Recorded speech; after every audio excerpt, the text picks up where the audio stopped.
This card tends to play nasty games with us. It's all about suffering through the process. Just like as an unfair game, we keep suffering. What causes suffering? It's in fact, what do we expect from life? And then what happens? Leave that question, leave that request into your mind and keep coming back to it tomorrow after tomorrow. Eventually, the right answer will come. The associative answer will come. You will kind of like hear that inner voice. Our higher self does not speak to us through words. We need to learn to do it in a correct way. Now, when we come to this card in an immature stage, this card tends to play nasty games with us. It's all about suffering through the process. We perceive life just like as an unfair game. We keep suffering.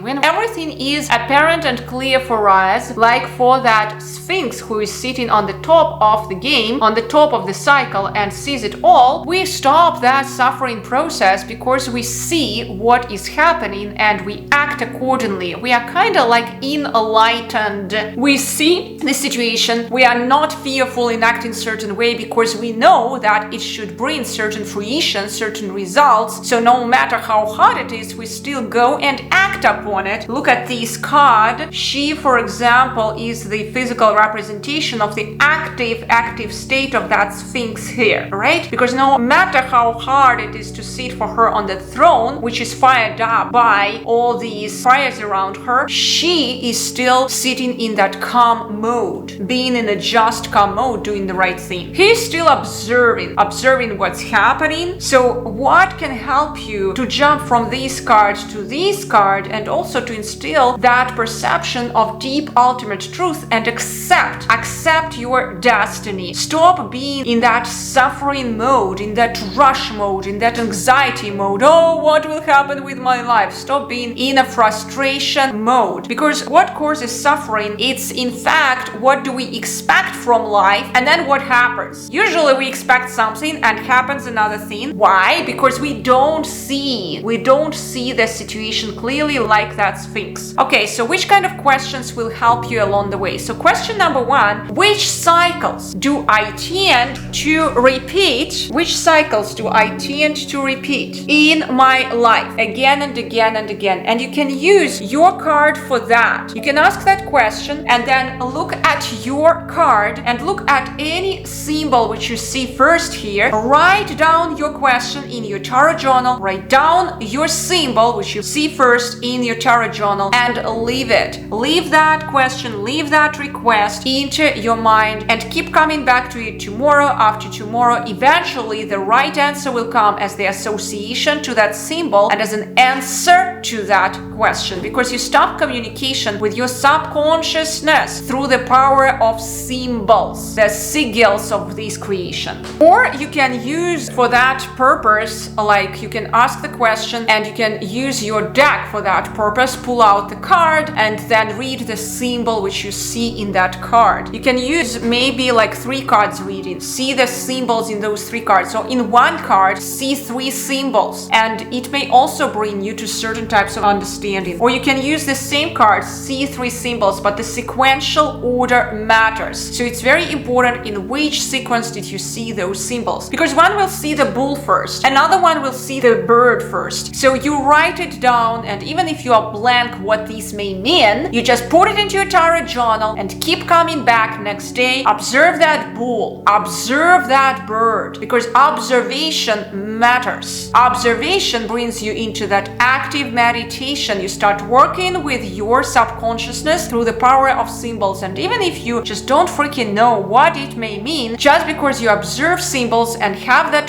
trust within you, the associative answer will come. So the answer is the association to that symbol will come to you. You will kind of like hear that inner voice. Why it happens? Because you become open to speaking to your higher self through the language of symbols. Our higher self does not speak to us through words. It speaks to us only through images and vibrations. So we need to learn to do it in a correct way. That's why your tarot deck really is a powerful tool which can help you in your your language, in your communication with your higher self, just to get back to that deep unconscious level of what you truly are. Now, question number 2, let's say you keep coming back to the same situation again and again. Maybe you want to understand what is the lesson? What is the lesson which you have to learn through these repetitive situations? Or let's say something nasty happened to you. Okay, what is the lesson I have to learn from it so that I would not do it again and again? Because remember, if you had something unpleasant happening and you suffer a lot and you didn't learn a lesson, who you come back to? You come back to the full perspective. He is living on the edge and he may suffer a lot because he's naive. He's always on the edge of that moon and it becomes fragile. All his physical reality gets into this fragility, right? So we want to be stable here and we don't want to be in that full mindset all the time. If we had some nasty situation, okay, stop,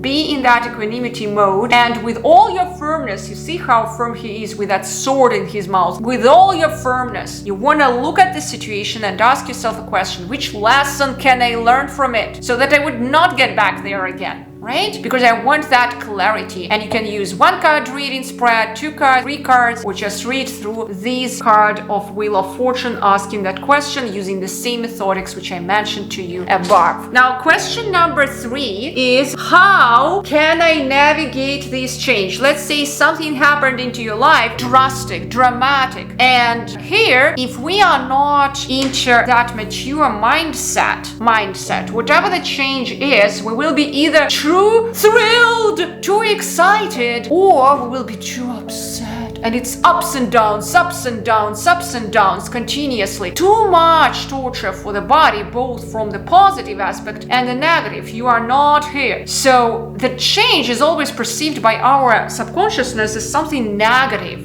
so change, something. We want to get back to that comfort of our being, but change is necessary, remember, so that we can get out of that small cycle. It's pathway of achievement. We want to get out of our small world. I lived in a small place in Siberia. Well, not that small. It was 1 million people at that time, but relatively small compared to 15 million people city which I moved afterwards. And I lived there in Siberia, and I remember how I had that pull to change, to achieve more. And I knew that it is more comfortable kind of to stay in that place where I was originated from. But I knew that in order to really transform myself, I had to go and achieve and grow beyond who I truly am. Go and just even through all these pain, just the pain of growth, so-called, I had to see the world. And that's how I started enlarging my cycle through traveling. And later on, I was traveling actually for 10 years non-stop. We just settled down with my husband here in Canada, I believe so, just a few months ago, 8 months ago, so something like this. So hopefully for a few years we will be here and everything will be all right. But anyway, we were perpetual travelers for 10 years, continuous change in the cycle, continuous change in the cycles. And it's not an easy pathway. It's a painful pathway, but believe me, it's opening you up to new perspectives. And the question which I continuously asked myself was, how can I navigate any change? Let's say I go to a new city, to a new town, to a new environment. I need to have that set of rituals maybe which will bring me to that grounding aspect, right? To that stability, so that I would be sitting in that space like this living Buddha, right? What is grounding me? What can ground me? I asked myself. Now, question number 4, very powerful question which you can use, just because we all here are coming through hard times and many of us still didn't master this Wheel of Fortune. If we truly master that card, no matter what happens to us, even the good and the bad, we are in full utter equanimity. I didn't see such people here all around me. Honestly, many of us here are still bothered by the results, by people around us, by whatever it is. We get out of that calm, relaxed state. Today, if we look at the statistics, mental health crisis is one of the biggest crises in America, right? So, and in all around the world, did you see people in a very relaxed, beautiful state? It's one of the biggest requests here, right? How can I be relaxed? So, hard times are chasing us. So, which tools can I use to hold to, not only, but to hold to during hard times? So I want to just again, it's coming back to that grounding aspect. And what are these tools? Which tools can I use? Maybe some good memory, right? The power of my focus. Maybe it's kind of talisman I can use. I don't know, maybe I really love this symbol of this ring, this beautiful, amazing reflection of our life, right? It's like the circle of life, the flower of life. It's so amazing. So whenever I feel out of complete balance, I just get back to that symbolism and I love looking at it. Which other symbol I can use? I can surround myself with maybe powerful reminders. Let's say this Buddha statue. I also love, I don't remember where, I have it in my space. Yeah, I love to surround myself with some toys. So I really love to get back to that beautiful mindset of an inner child. So whenever we were moving with my husband Yuli all around, yeah, apparently I'm Yulia and my husband's name is Yuli, it's also a miracle. So life is filled with synchronicities. By the way, when you get to that level, life is filled with synchronicities. If you start seeing trends, remember that when you see cycles and trends, synchronicity starts happening. So just coming back to that, whenever we were traveling with Yuli, I was surrounding myself with toys. I just loved just to keep coming back to my inner self, to that playful mode, and toys were representing that in a playful mode in me so that I would forget about everything too much moving into my life and get back to that inner stability. Alrighty, I hope it all served you well here and it can help you to navigate through any kind of changes, through any kind of hard times in life if they are invoked by this card with ultimate ease.